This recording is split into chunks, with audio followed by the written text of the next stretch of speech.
know we all say we're busy and squeezed for time, so I wondered, if I could wave a magic wand and grant you more spare time, how would you spend it? Well, actually, I did more than wonder. I conducted a poll to find out, and we'll show you the results later.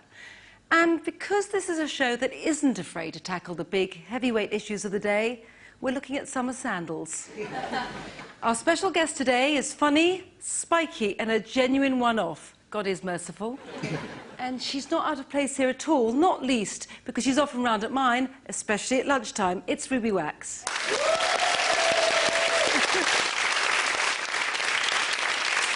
And today I'm joined by two other jewels. Libby Potter, would you like to say what kind of a jewel you are? I'm definitely more wax than ruby, I think. A couple of months ago, the most precious thing that I could lay claim to was probably a very expensive filling, but I've just got engaged. Somebody was mad enough to actually buy me the real thing, so I suppose I'm a diamond. Now, Maria, a rhinestone cowgirl here. Well, I think if I was something precious, I would be a pearl that started as a little piece of grit in the middle of something slimy.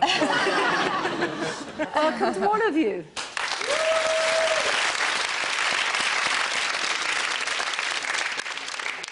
I think we're going to do a bit of cooking. I know how you feel about cooking, Ruby. I don't want to go into that now, but I want to know if there's anything positive to be said about you in the kitchen. Only that I leave the kitchen. But, and I'm not just saying this because you're here. I have attempted your cookery books. That's the only ones I have because you give them to me. And sometimes I want to call and go, you know, with the lamb knuckle, what do you do? I always want to call you. A lot of people do. I'm so going you may to as now. well. Anyway, I'm going to make you a Cambodian beef salad. I love that. It's spiky. It's salty, it's got flavour. It's meat is my only thing. I love anything that has a pulse, or did. OK, so I'm going to put a steak. I've preheated a griddle, so it'll smoke a bit. Look, let me just... Do you want to caress? Let me just... Yes. Blessing of the steak. Look, now it's pulsing again. There it is. There we are. That's going on the griddle. And also in this salad, it's kind of sharp and really got a lot of hit. Onions, yes, these are shallots. I can work with those. Do I do anything here or just look at you with love? Just nod as if you're learning something. Yes, like I'm even listening. Shallots, Ruby. Very interesting. They would be in the onion family. They would, the allium family. Yes. OK, red chilli. I took the seeds out so I didn't burn you, but now I'm regretting it. A bit of sugar because you need something sweet to balance here. We've got a saltiness of a bit of fish sauce and lime juice. This is very, very simple, and I'm going to start. You always say it's simple, and then I'm there with the fifth-degree burns in the kitchen going, there's Nigella, what does she mean by that thing you put in the water with the bowl? That's not true. You know it's not. Anyway, I'm going to turn this. I could make you do it. Look, just pull it off. Are you really doing? She's really doing it. I always thought there was a body double that did her arm. She's really doing it. Sometimes. OK. Fish sauce, do you want to pay attention? Never. Salt. Where would you buy fish sauce? Any supermarket. Oh, you asked for that. No, you don't have to ask, because they don't have people walking up and down serving you. She doesn't go to a supermarket. No, OK, no, any place like that, you could actually use fish soy. Sauce. Yeah. Okay. Never heard. Limes? Yes. You can get those too from a supermarket. Grocery stores?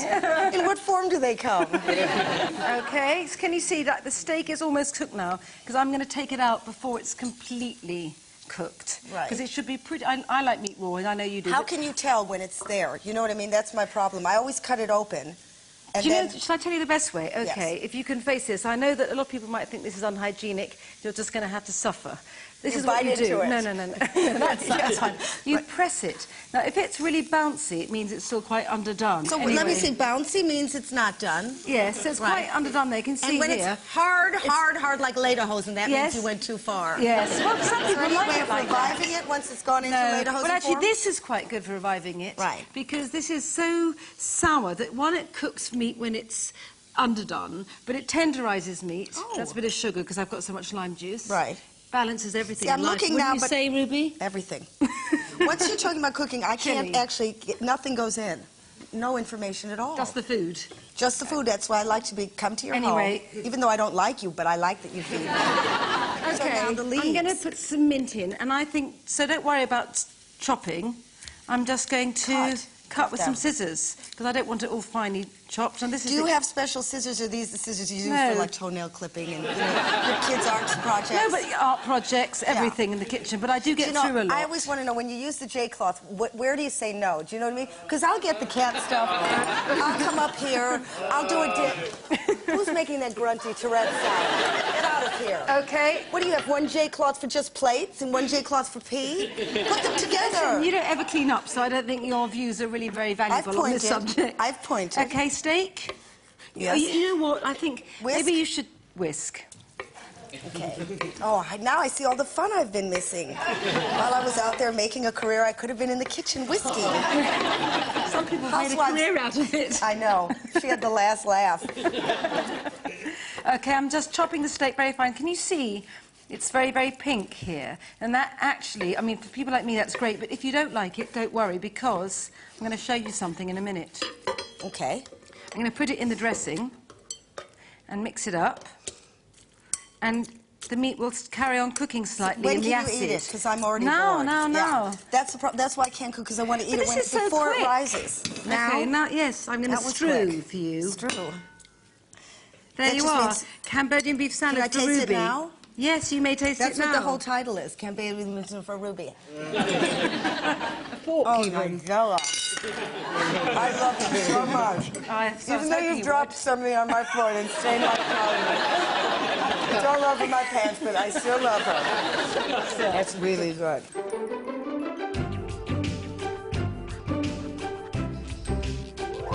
Now, listen, I want to talk to you seriously. Put serious face on. Yeah. Serious face on. Okay. Because I know that you were very funny in the kitchen, but I know that Troubled you're beginnings. crying in the inside in the kitchen. I mean, I know that... That I have seen a medical doctor who actually brought me back into the kitchen, and I started off touching Moulinexes, and then about 2 months later, I actually turned one on, and then I had to go to the freezer and take out an ice tray, and then 2 months later, I had to open the ice tray. No, but this is true. This is really true. I'm terrified of kitchen things because, and this isn't funny, this is sad. So everybody... Put your sad face on. When I was a little girl, my mom was scared that I would play with fire, so in order to make sure that I never touched it ever again, because she was German, and their technique is, you know, if the dog goes in the corner, take his nose and ram it 3 floors below where it is. My mother took me to the oven and turned on the stove and put my hand in the flame so I would know what fire felt like. Good technique? I might write a book on that, kind of German techniques for ruining your children's lives, in a cookery book. So I never went near an oven again. Isn't that a beautiful story? My mother also couldn't cook. She used to make, because my dad made hot dogs, so every night we had hot dogs, but she'd put them she'd break them in half and put toothpicks in them and say, now we're having chicken, and try and pass it off as wings. Different formations. Now it's lamb. Now it's, you know, a scarecrow. I mean, she just put the hot dogs in different shapes. Every night hot dogs. And then my dad eventually had a quadruple bypass from eating so many hot dogs. So that was what she was intending. I know, but it just took a bit of time. Trying to kill us off, yeah. Now, I want to ask you something about...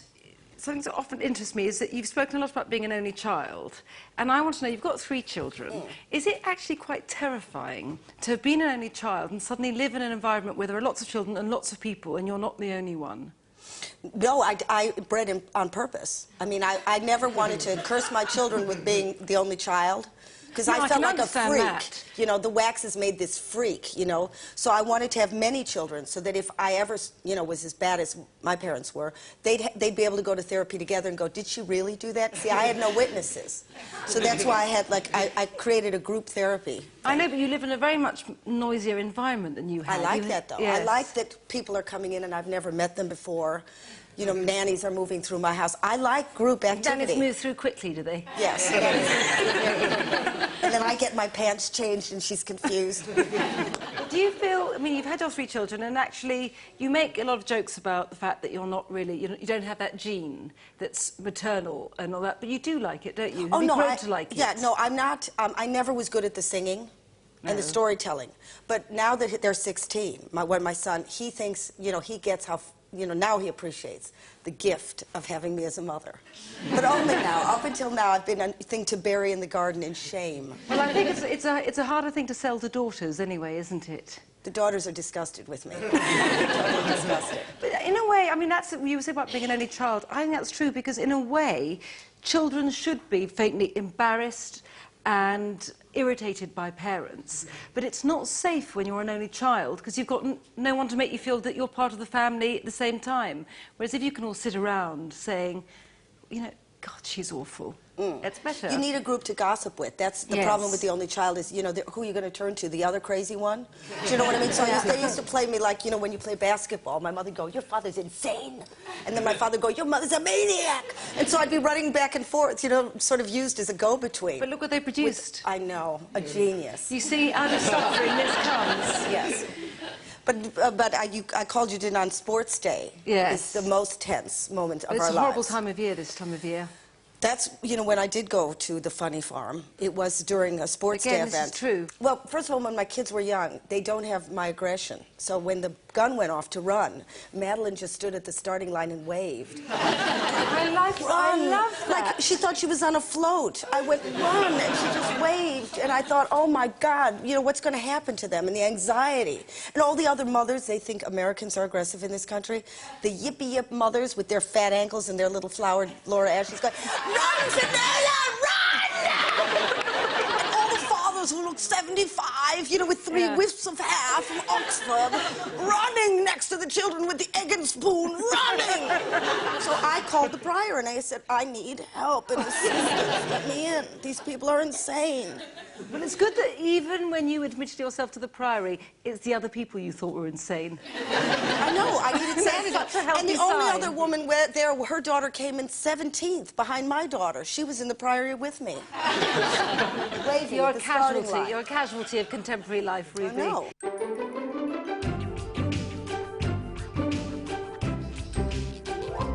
Now, one of the things we seem to define ourselves by is how busy we are. We never seem to have enough time, but if we did, what would we do with it? Now, we asked over 1,000 people, and this is what they told us.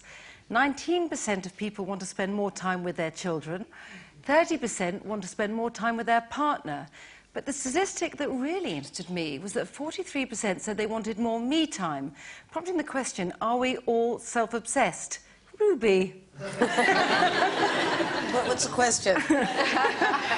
The fact is that I don't understand where you got this people statistic to want to spend more time with your husband, then there'll be more divorce rate. That'll go up. The less time you spend with him, the more surprising it is when you see him.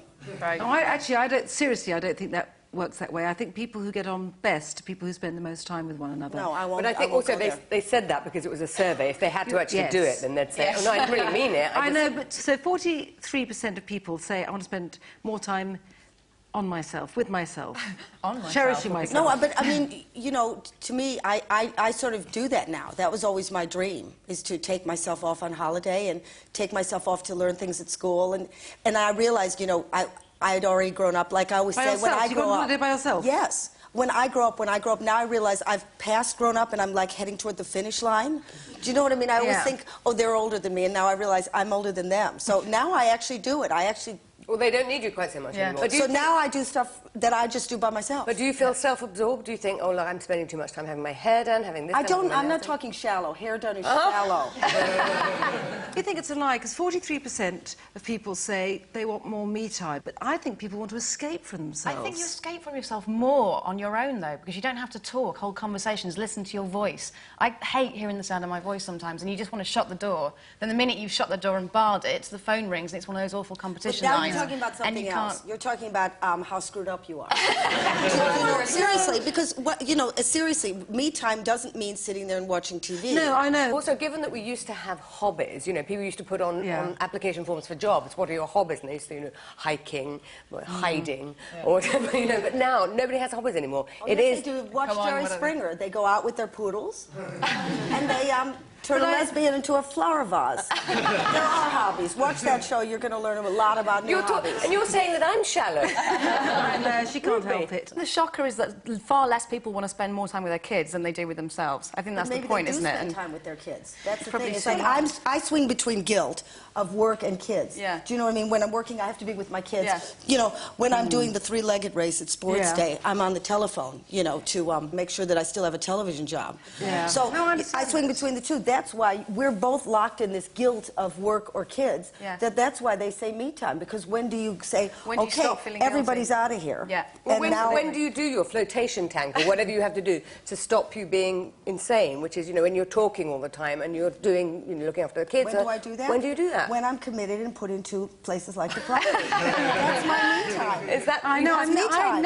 I'm never by myself. I don't really mind it. I mean, didn't people always used to say? People always used to say, you know, like you'll spend a long time by yourself, you know, once you're dead. You will. And I think there's another, you know, and I think there's another very old-fashioned saying, which is time on your hands, yourself on your mind. And I do think, in a way, there is something about. If you're worrying about how you use your time, you are worrying about yourself a little too much, because mostly you don't have that choice. The person that's doing the poll is wasting the most time of all. Seriously, you know, as long as something's stimulating you, you become a better person. Let's put this in the equation. What makes your quality go up rather than quality go down? And I think people who do things for themselves and not because of guilt, do you know what I mean? Let's say they suddenly take themselves traveling and they're alive again, is a healthier condition than the way we are, when you're suddenly at work and you're with your kids. No, but maybe... That's me time. Maybe the person who is really in a good position is a person who doesn't need frenetically to be chasing the globe to look at something, who is perfectly happy and content and stimulated within a normal life. I think it's finding contentment. Who would that be then? I How do you don't make that know. person? Pascal said, you know, man's unhappiness stems from being unable to sit quietly in a room. I'm afraid that's it. I would agree with that. But let's say some of us can't sit quietly in a room and we're really happy. Which ones You of us can know. I can. Oh, please, Ruby. You don't know me. You think you do, but I have sat in a room quietly. How and long I'm for? A long, long time, Missy. On medication or not on medication? Not on medication.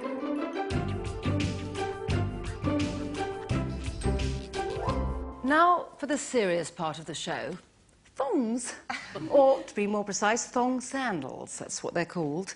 We've got 4 of the latest designs with us, and we want to know if you can tell the expensive from the cheap. Ladies, it's our first pair of thongs. Yes, cheap. So what we've got in here is we've hidden the prices underneath here. So we have this is Chouet.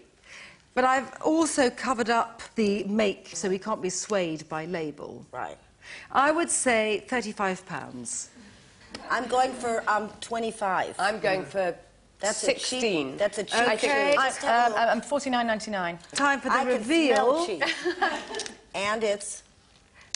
Peacock's £12. Whoa! I said that's a I cheap think this is shoe. really good because you're I only said going to wear these $49.99. for a couple of months in summer. look much so that's better great. here. They're So here. That's Ruby, mine? would you like Yes. this is Oh, yours? I thought that was mine. Can I not have the Can I show you why I So can't do you wear... think this is more expensive than my one here or less expensive? That looks You really think it's cheap. less than £12? Yeah. I would say lower, but Ruby's already had 10, so I'm going to have to go for like $7.50. I'm going to go higher because I think a bit of glitter costs. OK, could you take the price off for us, Rube? Wow. How much? Could you turn it round so we can read? Oh, £50? £50? Who has the You were nerve? right. Who made that? But they're pretty. Who has the nerve? It says here. I can't here, even read it. Oh. Johnny loves Rosie. Oh, they used to do lots of hair right. things.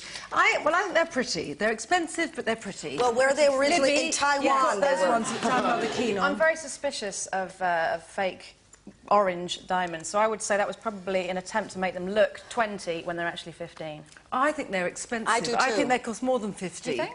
I think they cost something like, I would say something like... That's quite heavy, that jewelled part, actually. I would say 130. Ooh. I love them. I can I wear love them. They're a I think I touch- have these. I don't know. They are touch Victoria Beckham, and none the worse for that. No. All right. Yeah, I can see this. The OK, Saint Libby, Tropez would you like to spray. do the reveal? No, wait, I didn't say. Oh, what did you 60 say? pounds. 60. 150, what was 30. yours? 30. Can't remember what I said. I said 130. 69. 69. I mean, they're still expensive, but they are beautiful. So would you say there's a more than 69? Oh, yeah. Or less? I think that Yes. these are extremely well made, if you can have a kind of sandal like this, very well made. But I think that is going to be the priciest of the lot. I would say £300. £300? I'm saying 150. Celine, 250. That's a lot. Yes. They are beautiful. I would love it. You know, if I wouldn't had pretty spend that. feet, I wouldn't mind spending off my feet. As it is, they don't deserve it. OK, so before the show, we asked our studio audience which pair of sandals they like best. Now, they voted for C. 50% like that best. So now that they know how much they all cost and where they came from, which of these sandals is now their favourite? Right, so we've had a slight falling off. C is still our favourite, but now it's only 45%. I think that extra 5% has been eaten up by the very expensive pair D.